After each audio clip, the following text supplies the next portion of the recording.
In part 4, we start the day with a soak in the hot water river in Kerosene Creek. Then we see the opening of the Aratiatia Dam, then continue to Huka Falls. We cruise Lake Taupo and make a quick stop in Taihape for a gumboot throwing competition. Our day starts off with a soak in the hot waters of Kerosene Creek.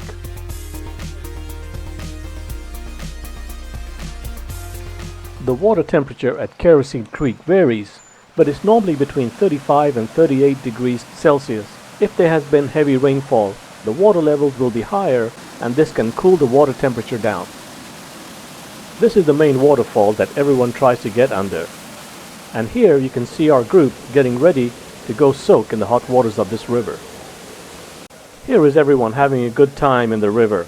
Unfortunately, I had gotten the flu upon arriving in New Zealand, and I just didn't feel like undressing and getting in. Ignacio makes his way to the waterfall once other people not from our group had vacated the area, and soon after, Morton joined him. I walked along the bank of the river, getting additional shots for my video. I checked the temperature of the water in several places, and the whole river was hot every place I checked. Here I am looking back at the main waterfall, and along the river there were some smaller waterfalls. Our next stop of the day was at the Aratiatia Dam to see the bi-hourly opening of the floodgates and see the dry gorge downriver get absolutely flooded in just a few minutes, which I can tell you was quite a sight. Here are the floodgates, which are currently closed, and this is the calm before the storm. Everything is quiet and peaceful right now. You can get a boat ride to the Huka Falls and see them from the water rather than from the shore like we did. This is the control gate and equipment for the underground channel that allows water to flow to the power generation station downriver.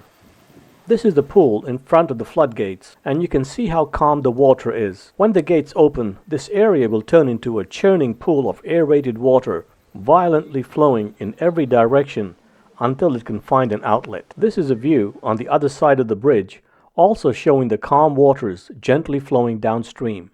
Those rocks you see in the distance will soon be completely underwater. This is a warning siren indicating the gates will be opening real soon. This is the final warning siren, and soon after the control gates opened up. The rocks in the gorge downstream form a narrow, twisting gorge that restricts the outflow of water, and so the gorge quickly fills up when the gates are open.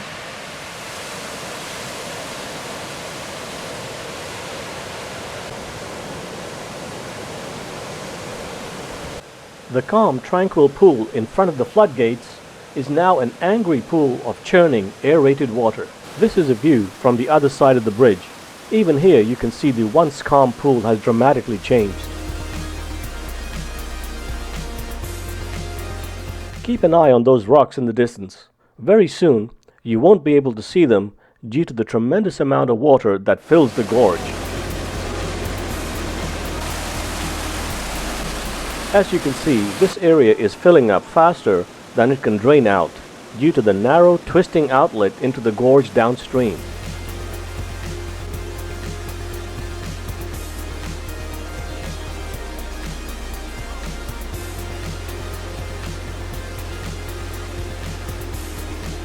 In just a few minutes, those fully exposed rocks that you saw earlier on are now almost completely submerged. More and more water flows out, and the rocks become more and more submerged as the gorge fills in.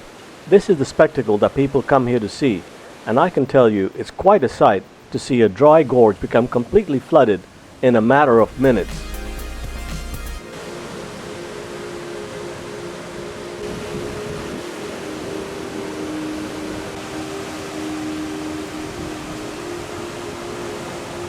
The gorge is now completely flooded, and all the exposed rocks you saw are now completely underwater. These are some still shots from the gorge downstream, courtesy of Ignacio. They show the gorge completely empty and then filling up more and more as the water flows downriver. We then made our way to Huka Falls. We crossed the bridge over the river and walked south to see the inlet into the narrow gorge before the fall. This is a view looking upstream from the bridge. This is a zoomed-in view of the inlet.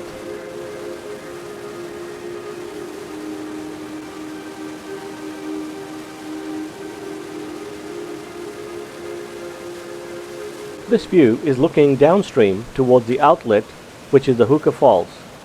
As you can see, the water has a beautiful blue-green color.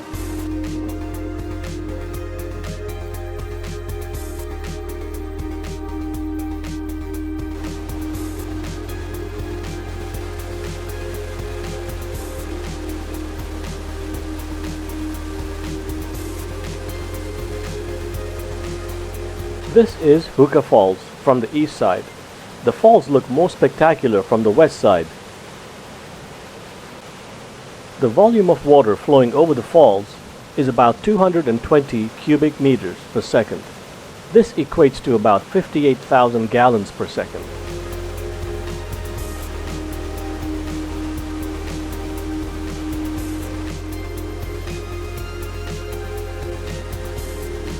Here are the falls from the west side, and to me they look more spectacular and impressive from this side. What do you think? Even though the falls are only about 6 meters high, the sheer volume of water flowing over them makes them a spectacular sight, and honestly I was quite mesmerized watching the continuous stream of water flowing over the falls.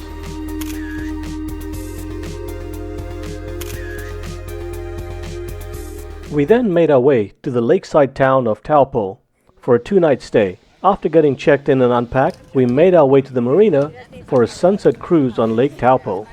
As the boat left the marina and made its way onto the lake, we were each served a personal pizza. Pepperoni or vegetarian were the only 2 choices, and of course lots of beer. But as I don't drink alcohol or sodas, it was just water for me, thanks. As the boat went further into the open waters and reached cruising speed, it became quite cold with a chilly breeze blowing in our faces. It was time for me to put on my beanie and get wrapped up against the cold wind.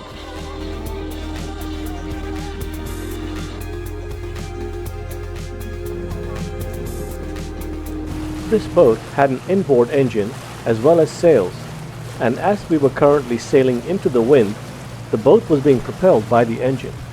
With not much other traffic around, the boat was on autopilot and the helm was vacant.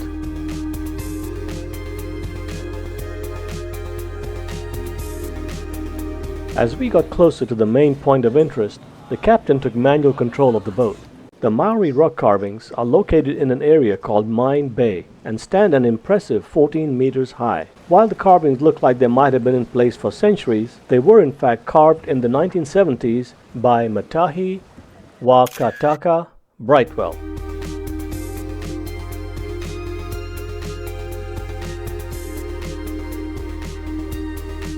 On the way back, the captain pointed out to us Mount Tohara, which looks like a pregnant woman lying on her back when viewed from the ground level.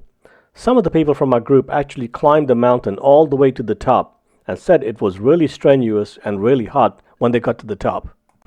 Leaving Taupo behind and making our way south to Wellington, we stopped off in a town called Taihape, known as the gumboot capital of the world.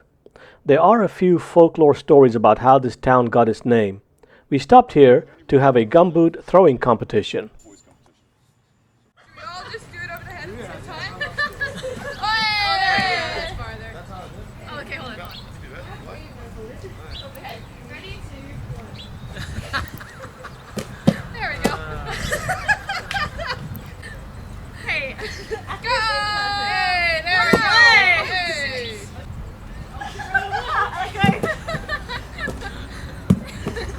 There we go. Oh yeah, we'll get the rest. Yeah, okay. Yeah, leave that one there. Unless anyone wants to use that gumboot. No, they've got this one.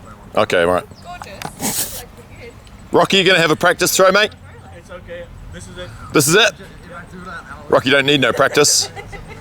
Like go here though. All right, gentlemen. Wang those wellies. Very scared. Behind. Oh shit. Alright. Maybe you should have had that practice throw. Okay, is this it? Here we go. Throw over. There we go. There we Nice. go. Let's try ready. Oof. That has to be a record. Oh.